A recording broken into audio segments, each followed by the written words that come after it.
Today, we know Toronto for its glass skyscrapers, cultural diversity, and economic pulse. But if we go back 200 years to the late 1820s, we encounter a completely different world. At that time, this place wasn't even named Toronto. It was a small settlement surrounded by dense forest called York. It is interesting to know that the modern name of this city, Toronto, has ancient roots. This name is derived from the indigenous word Tkaronto, a word from the Mohawk language meaning, where trees stand in the water. A name that reflects the deep connection of this land with nature and its first inhabitants.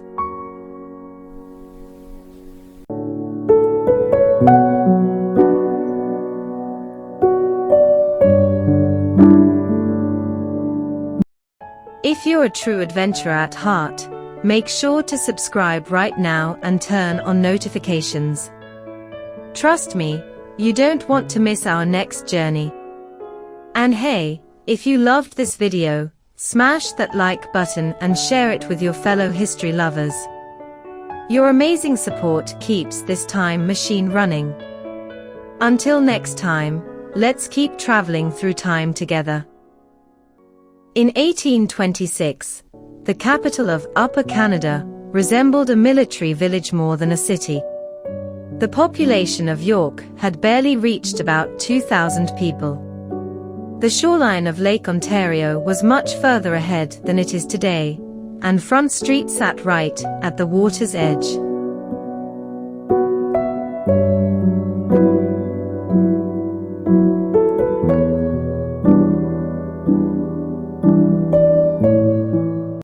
There were no paved or asphalt roads. With the slightest rain, the soil of the streets turned into a sticky swamp. The situation was so dire that people jokingly referred to their capital as Muddy York.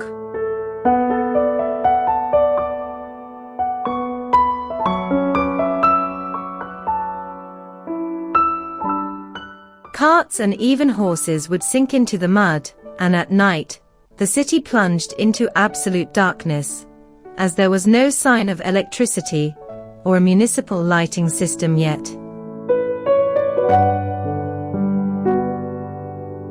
Old York, modern-day Toronto, before being a city, was a military garrison for the British Empire. Everything here revolved around Fort York and the permanent presence of red-coated soldiers, from the organized layout of the streets to the constant blare of guard bugles. In this frontier fortress, daily life passed under the strict laws of the army and military governors, a disciplined and vigilant atmosphere that shaped the city not as a commercial center, but as a defensive shield against threats. Behind this calm and muddy facade, a political powder keg was forming. York society was highly stratified.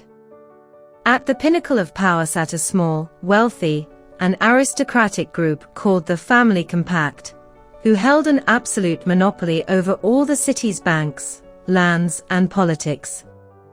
In stark contrast to the world of the nobility, the muddy streets of York hosted thousands of poor newcomers, who had fled from Britain and Ireland with the dream of a better life.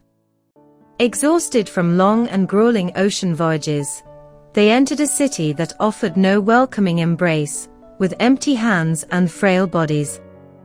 The share of these newcomers was squalor on the fringes of the city, hard physical labor for low wages, and a daily struggle against poverty, cold, and disease, a cheap and voiceless workforce that built the foundations of today's Toronto with their suffering.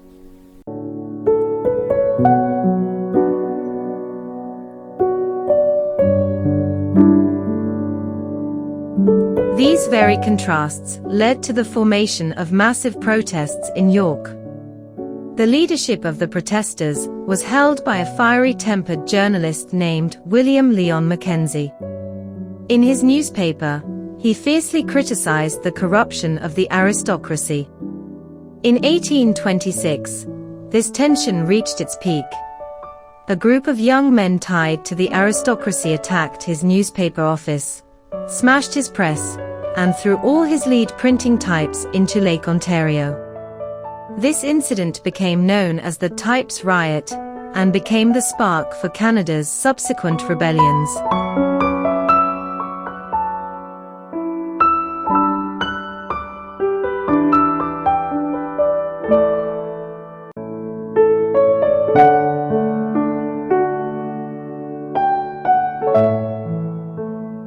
But in the midst of all this, what became of the fate of the original owners of this land? The York region was the traditional territory of the indigenous Mississaugas. The indigenous people had fought shoulder to shoulder with the British Army in the War of 1812, and had saved the city from American occupation. But in the 1820s, with the war over, the British government no longer needed these allies. With the influx of European immigrants, forests were cut down and fields were fenced. Hunting and fishing, which were the primary sources of life for the indigenous people, were destroyed, and new diseases drastically reduced their population. Indigenous leaders like Peter Jones, to save their people, were forced to change their lifestyle to farming and take refuge along the banks of the Credit River in the west of Toronto.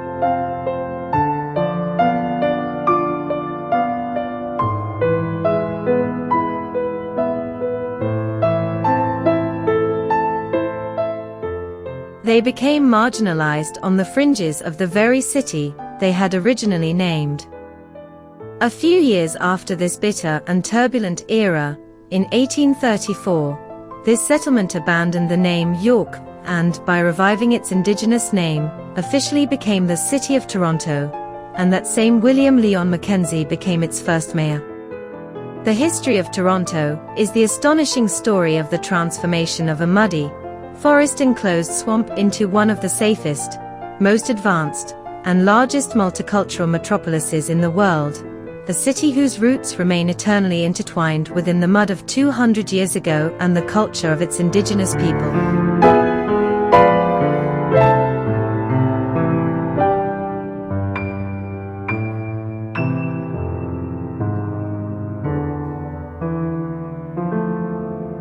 In fact, modern and multicultural Toronto emerged from the heart of York's mud, conflicts, and 19th-century protests, turning into the largest, most populous, and most attractive city in Canada, a place that is also home to many of this vast country's major businesses.